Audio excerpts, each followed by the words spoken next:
What's going on, guys? Today is going to be a strange episode because we're talking about Doctor Strange. You know, everybody is talking about Captain America's Civil War. We've talked it to death. But you know what we haven't explored as much? Doctor Strange. There are new images coming out. This is the other Marvel film coming out this year, and we're going to get into it with PLZ Explain, Doctor Strange. And we have two of the biggest strange heads in the known universe. First, welcome back, the producer of Fat Man on Batman, one of the co-hosts of Marvel Movie News, and a contributing writer to GeekGirlAuthority.com, Matt Key. And this guy also knows a thing or two about a thing or two. He's a writer and a podcaster and just a big comic book fan, Sax Carr. Let's talk Doctor Strange. Before we get too far down the rabbit hole, let's pull back a little bit. Talk to me about his origin story. He was introduced in Strange Tales, and he's Doctor Strange. So this it was in wasn't the really 60s, right? Yeah, it was 63, I think. Strange Tales 110. And so, but yeah, he was a doctor. And, I think he was a neurosurgeon. Yeah, but he was a surgeon and kind of a jerk, and he was like really just the top of his craft. And he gets in a car accident and he ruins his hands. And so he can't work anymore. And of course, he can't live with himself unless he's perfect at being a surgeon. He expends all of his resources. Like, he goes through every last dollar trying to find fixes for the nerve damage in his hands, and finally ends up in like India area where he hears of the Ancient One and how he can heal anything, and he goes out in search of this Ancient One. And eventually figures out that he can do magic, that magic is real. The Ancient One apparently has had his eye on him for a while. Ancient One is currently like the Sorcerer Supreme, which is like a regular sorcerer. That's not a Taco Bell order. Okay, No. good. How much of this do you think we'll delve into in the film? Probably all of it. Yeah, although, Marvel has in the movies been sort of trying to avoid magic being magic. Like, magic is high science. Thor has been saying, you think it's magic, but it's just our advanced Asgardian technology. This may be the first one where it's really magic. Yeah. So I want to delve into its place in the MCU in a moment, but I want to know just a little bit more about Doctor Strange first. Does he have a nemesis? He's got a couple. His biggest nemesis is Baron Mordo, who is being played by Chiwetel Ejiofor. Yes. They look like they're best friends. So my guess is that Baron Mordo actually ends up being sort of like the senior to Doctor Strange's freshman, where he's like, Gotcha. come on, buddy, let me show you kind of the ropes, because Baron Mordo is in line to be the Ancient One when the Ancient One passes on. So when it appears that Doctor Strange is going to become the Sorcerer Supreme, that's when he and Baron Mordo become enemies. Gotcha. But Doctor Strange also has like a whole, panoply of enemies that are all extra-dimensional enemies, because as the Sorcerer Supreme, his job is to keep these extra-dimensional threats out. So like Dormammu is probably the one that people most know. Yeah. He's a matchstick-headed demon creature who runs the Dark Dimension. Okay. Then he's got his sister named Umar, who's this is her first appearance, Doctor Strange 150. She's just as bad as Dormammu and just as powerful. There's Satanish, there's Shuma-Gorath. All of them like very like strong cosmic entities. Here's something I've been wondering about. There's so many Avengers. Is Doctor Strange an Avenger, or has he been an Avenger? How does he fit into the big picture of the MCU?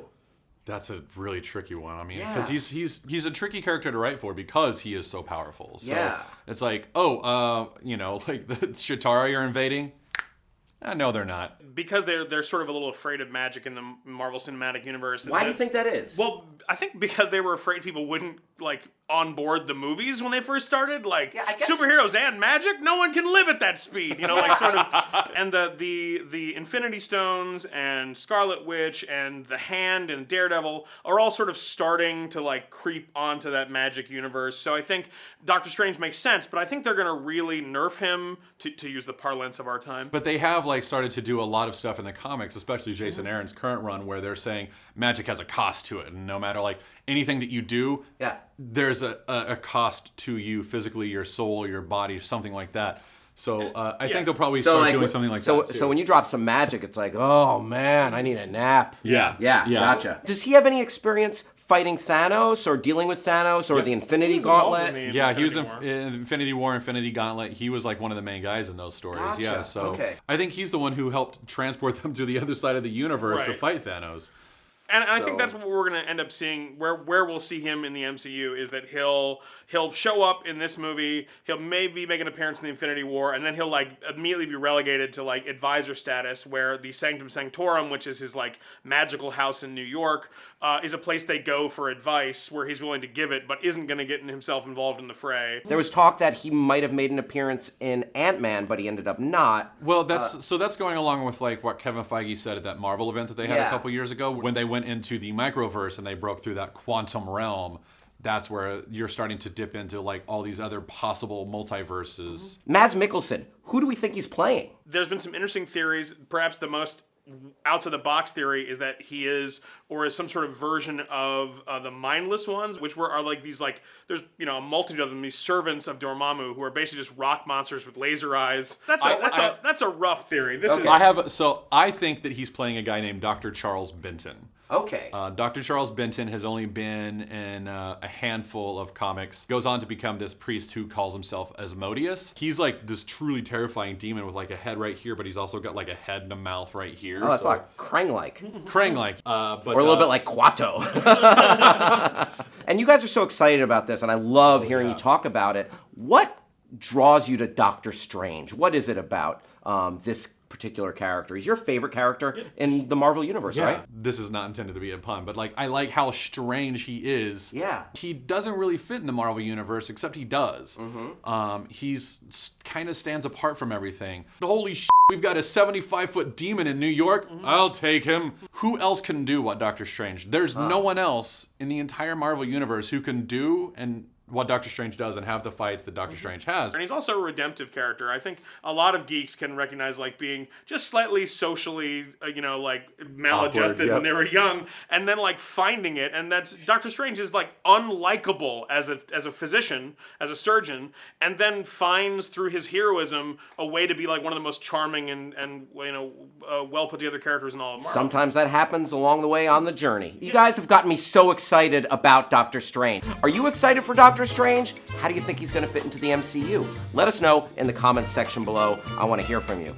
Matt Key, Sax Carr, thank you for coming in. You guys are great. I want to thank you for watching. I'm Hal Rudnick. Hit me up on Twitter. Bye-bye. Mark, if you would we're going to give it 2 spins. Gungans, Devin.